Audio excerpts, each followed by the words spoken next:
Welcome back. I just saw The Bride, written directed by Maggie Gyllenhaal. I was really excited for this movie. Okay, and I think I was mainly excited because the cast, it's pretty stacked in this movie. You got Jesse Buckley, Christian Bale. You know, Christian Bale is all star. I think he's an all star actor.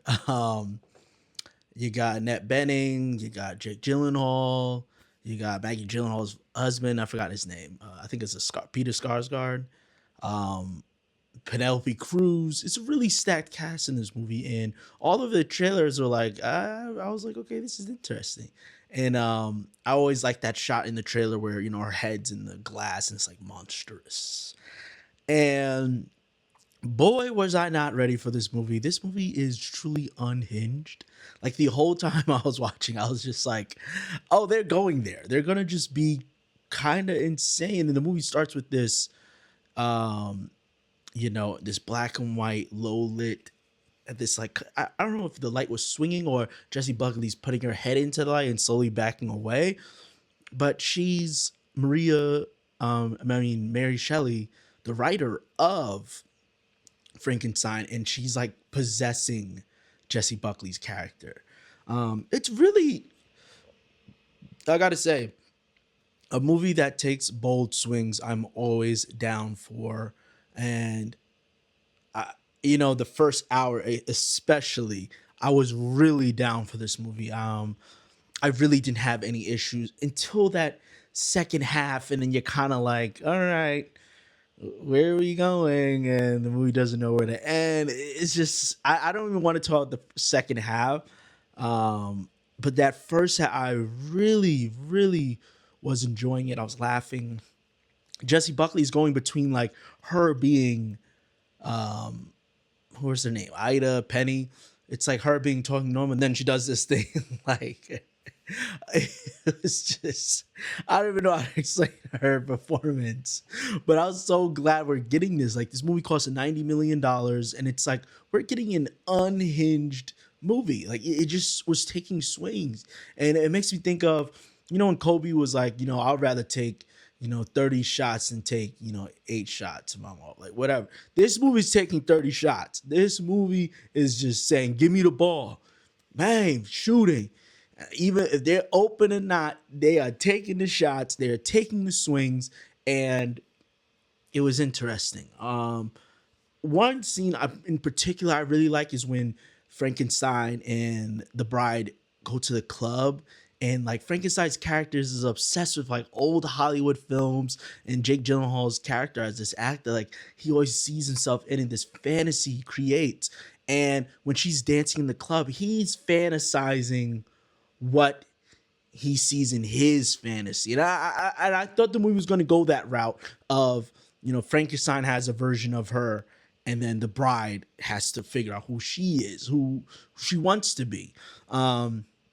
It did not go that way, but still, anyway, I still was just having a little fun. And with Christian Bale and Annette Bening, and uh, she's playing this mad scientist, and I love the scene where he's like, "Hey, I heard you bringing people back to life, bringing gerbils, cats, whatever." And then I love that part when she's like, "I'm not doing this," and he's like, "I thought you were a mad scientist." And that's how I feel Maggie Gyllenhaal was. She was a mad scientist. Does this make sense? Can you bring a corpse back to life? Can this movie be coherent? I don't know, but she's a mad scientist. She's having fun. She's taking big swings. And I will always commend a movie for taking big swings. Like, we need more movies.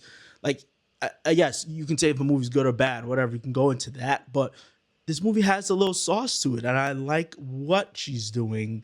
Um, in this film with the Bride of Frankenstein, especially harking back to this 1936 United States that we're seeing.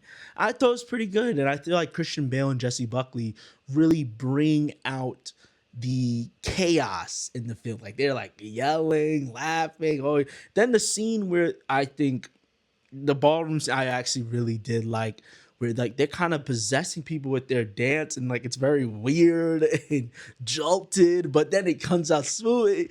I was liking it. I was liking the kind of unpredictable nature of the film, But then when that second half comes, that all of that gets thrown out the window. And then it's like, oh yeah, it's a movie. We have to figure out how to end this, and that's when the movie kind of loses me. Peter Skarsgård's like talking about how he knew Jesse Buckley's character, and it kind of gets like, oh, this is kind of a drag. Can we go back to the chaos? And I think that element of, you know, this Bonnie and Clyde thing, I think that should have been taken out. I don't know, but I was really enjoying that first hour of just unhingedness and them two. I don't think you guys get, like, Jesse Buckley was like dominate, blah, blah, blah, blah. She'll say a word, and like if you said a word to her, boom, a word salad will come, and then like her Maria Shelley will come out, and she just starts doing an accent, and people are like, what? It's just, and even the movie kind of starts boom in your face when we're at that dinner scene, and that joke about, like, you know how to open an oyster with a little muscle. Like, I just remember that. But yeah, Maggie Gyllenhaal is a mad scientist, and I'm not, and I can see how people are totally turned off by this movie. I can get it, but I'm not really turned off because I appreciate the chaos. I appreciate the mess of it, and it's kind of fun. It's kind of a fun movie, and I just wish it it leaned on that more chaos throughout the whole movie, and just like a loud band playing, just like how the dance scene felt.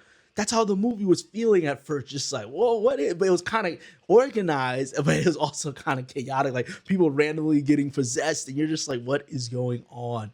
But I liked feeling that what is going on feeling in a movie where it's just throwing paint on the wall and having fun. And like I said, like, Maggie Gyllenhaal feels like a mad scientist. Like, I thought you were a mad scientist. Like, if you had been able to make a movie that's $90 million and you're making a movie about Brian, like, I will remember this movie for its big swing, you know? So yeah, if you like movies that are a little chaotic, go watch this. But if you don't, I totally get it. But it totally gets a thumbs up for me, and I really enjoyed this movie. That was my review for The Bride, and see you guys next time.